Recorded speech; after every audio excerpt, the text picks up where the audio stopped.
എടാ ആരുണ്ടെന്നാ ഞാൻ ഉണ്ടാക്കി തന്നിട്ടായില്ലേ. നിങ്ങക്ക് ഇപ്പൊ എന്തൊക്കെ അത് ഉണ്ടാക്കാൻ പഠിക്കണേ? ഇല്ലടാ കുഞ്ഞുട്ടി, അവര് മാർക്കറ്റിൽ ഒന്ന് തോട്ടെറിഞ്ഞ് ചുമ്മാ ഷോ കാണിച്ചിട്ട് ഒളിവി പോയേക്കാ. ഇനി ഒരു പ്രശ്നം ഉണ്ടായി നമ്മളൊന്ന് റെഡി ആയിട്ടിരിക്കണല്ലോ. അത് പറഞ്ഞ ഞാൻ വന്ന് കടയിലിടുന്നോളാർക്കാ. കടയിൽ നിന്നിട്ട് കാട്ടാണ്.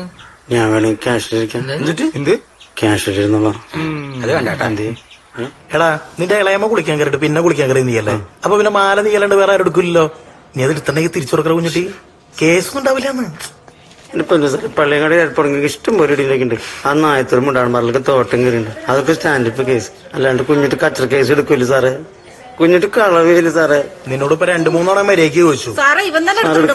ഇനി എന്റെ ചോദ്യത്തിന്റെ രീതി മാറോട്ട് എടുത്തുള്ള സാറേ. എടുത്തിട്ടുണ്ടെങ്കിൽ എടുത്തെന്ന് പറ. എടുക്കാത്ത കേസുകൾ എടുത്തെന്ന് പറഞ്ഞു സാറേ. സാറേ ഞങ്ങൾ ചോദിക്കട്ടെ? ചോദിച്ചോക്ക്. ഇങ്ങോട്ട് വന്നിട്ടാ ഒരു കാര്യം ചോദിക്കട്ടെ? ഈ സാധനത്തിൽ നിന്ന് തൂക്കാനാ പോണേ.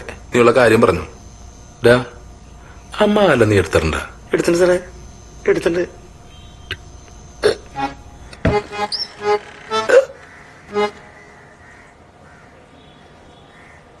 ഞങ്ങളൊന്ന് ചോദിച്ചാ നീ സത്യം പറയില്ലല്ലടാ.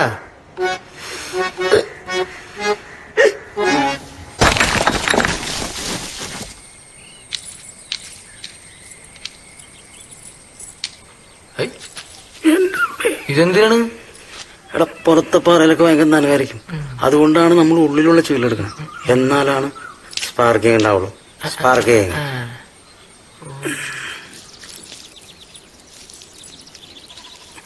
ഒരുപാട് അങ്ങോട്ട് മുറുക്കണ്ട. വലിയ ടൈറ്റപ്പിനായാലേ കയ്യിലിരുന്ന് പൊട്ടി പണ്ടിറങ്ങിപ്പോ. എന്തിനാണ് മരത്തമ കെട്ടി പിടിച്ചേക്കണ്? ഞാൻ ഈ മരയുടെ പ്രേമത്തിലടാ. അടുത്ത പാരാവധി കല്യാണം. അമ്മാമനും കുട്ടിയോടെ പോരാടാ. എന്റെ പൊന്നു കണക്കൊണ്ടേ ഇതെങ്ങാനിപ്പെങ്ങാനും പൊട്ടിയ എന്റെ കൈ മാത്രല്ലേ പോവുള്ളൂ. അതല്ലെങ്കിൽ എന്റെ മോന്തയും എല്ലാം പണ്ടാറടങ്ങി പോവും. മനസ്സിലായ കൺകൊൺ. പള്ളിപ്പെരുന്നാളിന് പടക്കെറിഞ്ഞപ്പോ ലോഹയ്ക്ക് തീ പിടിച്ചേ. അച്ഛന്റെ ലോഹയ്ക്ക് തീ പിടിച്ചേ. ലോഹയ്ക്ക് തീ പിടിച്ചേ. അച്ഛന്റെ ഇതൊക്കെ 3 ഇത് മതി. ജസ്റ്റ് നിരത്തി വീണാ പോലും പൊട്ടി പണ്ടാറിപ്പോ. സൂക്ഷിച്ചോട്ടാ. അത് കുഴപ്പമില്ലടാ, ഞങ്ങള് സൂക്ഷിച്ചോളാം. അത് മതി. ഈ സാധനം തന്നെ വിട്. എന്താ ഈ സാധനമായിട്ട് അവിടെ ഉണ്ടായാൽ മതി. അത് മതി. ഇനി ഇതങ്ങനെ നിങ്ങളുടെ കയ്യിൽ നിന്ന് പൊട്ടി. അതുകൊണ്ട് എന്റെ പെടലേക്ക് പൊക്കോ.